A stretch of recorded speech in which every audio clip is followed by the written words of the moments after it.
Hello friend, मैं मुकेश कुमार का अपने चैनल पे स्वागत करता हूँ। और आप लोग जो भी वीडियो देख रहे हैं और अगर जो डिप्रेस्ड लोग हैं, मैं उनके लिए वीडियो बना रहा हूँ। और उन लोगों से बस मैं एक चीज़ कहना चाहता हूँ कि भाई डिप्रेशन में हो तो ये कोई बहुत बड़ा इशूज़ नहीं है। हो सकता है आपके लिए हो, लेकिन अगर आप फ्यूचर के पर्सपेक्टिव से अगर देखो तो ये कोई बहुत बड़ा इशू नहीं है, इससे बाहर निकला जा सकता है। सबसे पहले मैं आपको कुछ बातें बताना चाहता हूँ कि डिप्रेशन के बारे में, कि डिप्रेशन क्या होता है, डिप्रेशन में क्या होता है और डिप्रेशन क्यों होता है। डिप्रेशन दोस्तों इसलिए होता है क्योंकि हम किसी चीज़ को करना चाहते हैं या हम किसी सिचुएशन में ढलना चाहते हैं और हम उस चीज़ में नहीं ढल पाते हैं या हम उस चीज़ को नहीं कर पाते हैं, तो इससे डिप्रेशन नहीं आती है। ये तो बस एक तरह का आप फेल्योर कह सकते हो कि हमने कुछ ट्राई किया और हम उसमें फेल हो गए।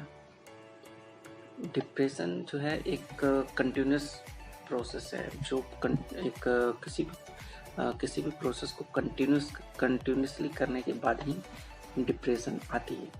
तो सबसे पहली बात ये है कि मतलब आप किसी चीज़ को ट्राई किए और आप उसमें फेल हो गए, या किसी चीज़ को करना चाह रहे थे उसमें फेल हो गए, तो इसमें कंटिन्यूस प्रोसेस क्या होता है। अब देखो दोस्तों, होता क्या है कि जब आप किसी चीज़ में अपना दिल लगाते हो, मेहनत करते हो, चाहे वो किसी रिलेशनशिप में आप पूरी मेहनत करते हो कि आपको इसे सही करना है, या फिर आप किसी काम को करना चाहते हो और उसमें पूरी मेहनत करते हो कि हमें ये काम करना है, लेकिन आप उस चीज़ को नहीं कर पाते हो, तो उसके बाद क्या होता है ना कि हम फिर से ट्राई करते हैं और फिर से हम दुगने उत्साह से ट्राई करते हैं और हम फिर फेल हो जाते हैं। तो यहाँ पे डिप्रेशन का जो पहला स्टेप है वो हमने पार किया है। होता क्या है कि फिर इसके बाद हम फिर क्या करते हैं ना, फिर हम उसी रफ्तार से करते हैं, फिर हम उतना ही दिल लगा के करते हैं उस मेहनत, लेकिन हम फिर फेल हो जाते हैं, तो फिर हमें डिप्रेशन जो है घेर लेती है। तो यहाँ पे दोस्तों मैं आपको एक चीज़ इसमें बताना चाहता हूँ कि कभी भी अगर किसी चीज़ में भी चाहे फेल हो जाओ या उस चीज़ में आपको सक्सेस मिल जाए, तो यहाँ पे एक चीज़ जानने की ज़रूरत है कि जैसे ही आप फेल होते हो, ठीक है, फेल होते हो ना, तो आपका जो मेंटली लेवल होता है ना, जो माइंड का जो एक स्थिति होता है ना, वो बहुत ही मतलब बिगड़ जाता है। मतलब आप सोचने के या कुछ भी करने के काबिल नहीं रह जाते हो। मतलब उस वक्त जब भी आप फेल होते हो, आप कोई भी सही डिसीजन नहीं ले सकते हो। तो दोस्तों यहाँ पे मैं आपको एक सिचुएशन बताता हूँ कि सपोज दैट आपने मेहनत करी, किसी एग्ज़ाम के लिए आपने मेहनत करी, लेकिन आप फेल हो गए। आपने क्या किया कि भाई अब तो फेल हो गए, अब क्या करूँ? आपने फिर मेहनत करी और अब फिर से फेल हो गए। उसके बाद आपने सोचा कि यार मतलब हम अब जो है हमें इस चीज़ में कामयाबी नहीं मिलेगी और अब हम कुछ दूसरा ट्राई करते हैं। आपने वो भी ट्राई करी, लेकिन आप उसमें भी फेल हो गए। फिर आपने कुछ और तीसरा सोचा और आप उसमें भी फेल हो गए। तो ये जो कंटिन्यूस एक प्रोसेस है ना, जो कि आप वो फेल हो रहे हैं, और इसलिए फेल हो रहे हैं कंटिन्यूसली क्योंकि आप फेल होने के बाद दुगने रफ्तार से फिर से स्टार्ट कर देते हैं। और जो हम स्टार्ट करते हैं ना, और जिस तरह से हम स्टार्ट करते हैं ना, वो दरअसल हम एक इमोशनली स्टार्ट करते हैं। माइंड से हम लोग सोच समझ के कुछ भी स्टार्ट नहीं करते हैं। तो इमोशनली जब हम कुछ भी इस तरह से करते हैं तो हम डिप्रेशन में चले जाते हैं। तो यहाँ पे जो इमोशन है ना दोस्तों, इस इमोशन को ख़त्म करना है। सपोज दैट आपने एग्ज़ाम दिया और फेल हो गए, आप इमोशनल हो गए कि यार अब तो मैं फेल हो गया, अब मेरा क्या होगा आगे। तो इस जो इमोशन के बाद क्या होता है ना कि हम सोचते हैं कि हम कैसे फेल हो गए, अब तो हमें किसी तो कोई दूसरा चीज़ ट्राई करना चाहिए, हम इसमें सक्सेस नहीं हो सकते। हम जब दूसरा चीज़ ट्राई करते हैं तो हम उसमें भी फेल हो जाते हैं। फिर हमारा जो इमोशन है ना, वो हम पे हावी होता चला जाता है, और जो हमारा माइंड होता है ना, जो हमारा माइंड क्रिटिकली सोचता है, हमारे फेल्योर से सीखता है और सीख करके कुछ नया सोचता है ना और नया करता है ना, ये प्रोसेस ख़त्म हो जाता है, मतलब माइंड का जो काम है ना वो तरह से ख़त्म हो जाता है और माइंड हमारा बंद हो जाता है। तो यहाँ पे इमोशन को ख़त्म करना इसलिए ज़रूरी है। अब इमोशन को कैसे ख़त्म करें? फेल्योर होंगे तो हमें इमोशंस तो घेरेंगे ही और इमोशनली हम दुखी तो होंगे ही, डिप्रेशन तो में तो जाएंगे ही। लेकिन दोस्तों मैं आपको बताता हूँ इमोशन को कैसे ख़त्म करना है। इमोशन को यहाँ पे इस तरह से ख़त्म करना है कि सपोज दैट आप कुछ काम किए और आप उसमें फेल हो गए।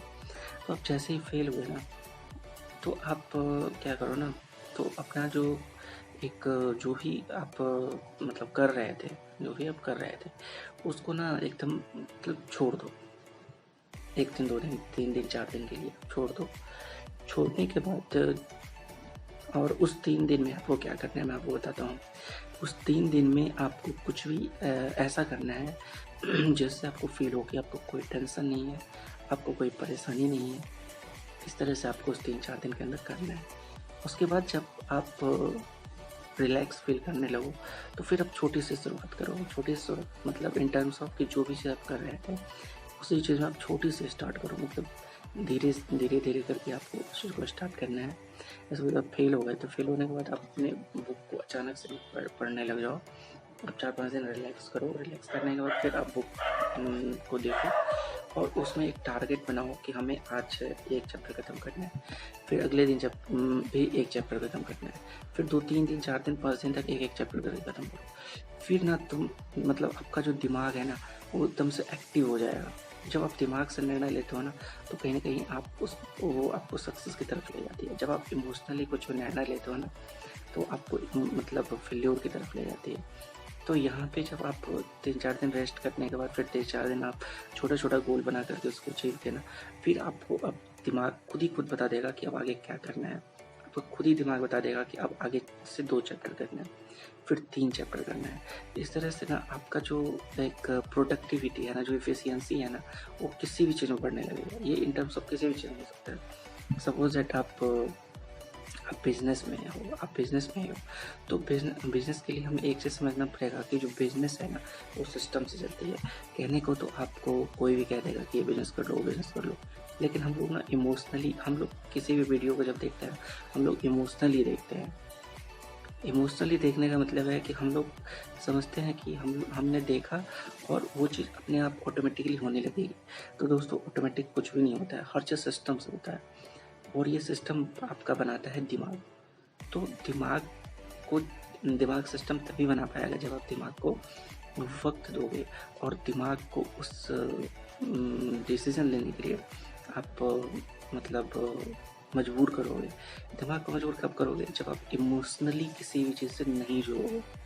सपोज दैट आप कोई ई बिज़नेस कर रहे हैं और आपने कोई नया वीडियो यूट्यूब पे देखा और आपको बी बिज़नेस करने का मन कर रहा है। तो बी बिज़नेस आपको मन कर रहा है, इमोशनली कर रहा है क्योंकि आप इसमें फेल हुए तो आपको बी बिज़नेस करने का मन कर रहा है। ये आप इमोशनली सोच रहे हो, इमोशनली करना चाह रहे हो।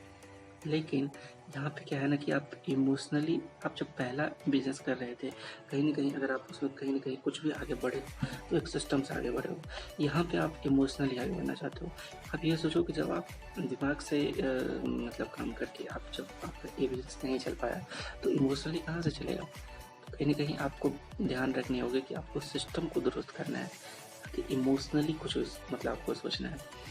तो अब उस काम में क्या करना है, जब सपोज दैट कि आपका कोई बिज़नेस नहीं चल रहा तो उसको थोड़े दिन के लिए आप रोक दो। उसका जो ऑपरेशन है उसको थोड़े दिन के लिए रोक दो। रोकने के बाद फिर मतलब अगले 5-6 दिन आप उसमें थोड़ा-थोड़ा जो है उसके ऑपरेशन को धीरे-धीरे स्टार्ट करो। धीरे-धीरे स्टार्ट करने के बाद फिर जो है माइंड खुद ही बोल देगा कि इसमें क्या फ़ॉल्ट है और आपको फिर उस पे जो है ना वर्क करना है और उस पे वर्क आपका माइंड करेगा। दरअसल हम जब कुछ भी कर जब हम मोटिवेशनल वीडियो देखते हैं, हमें बोलते हैं कि तुम्हें पढ़ना है, तुम्हें ये करना है, ऐसे पढ़ना है, वैसे पढ़ना है, तो हम इमोशनली सोचते हैं कि हम ऐसा कर लेंगे। लेकिन हम अपने माइंड से कोई सिस्टम नहीं बना पाते हैं उस पढ़ाई को करने के लिए। हम इमोशनली सोचते हैं कि हम इमोशनली मतलब सोच के हम पास हो जाएँगे, इमोशनली पढ़ के पास हो जाएँगे। लेकिन कहीं न कहीं आपको एक सिस्टम के तहत चलना पड़ता है। तो दोस्तों मैं आपको यही सब कहना चाहता हूँ कि कभी भी जो फेल्योर आता है, डिप्रेशन में हो, तो आप इमोशन को ख़त्म करिए और इमोशन को ख़त्म करने के लिए ब्रेक ज़रूरी है। तो दोस्तों मिलते हैं अगले वीडियो में और प्लीज़ सब्सक्राइब कीजिए मेरे चैनल को और लाइक करिए अगर आपको ये वीडियो हेल्पफुल है तो। जय हिंद।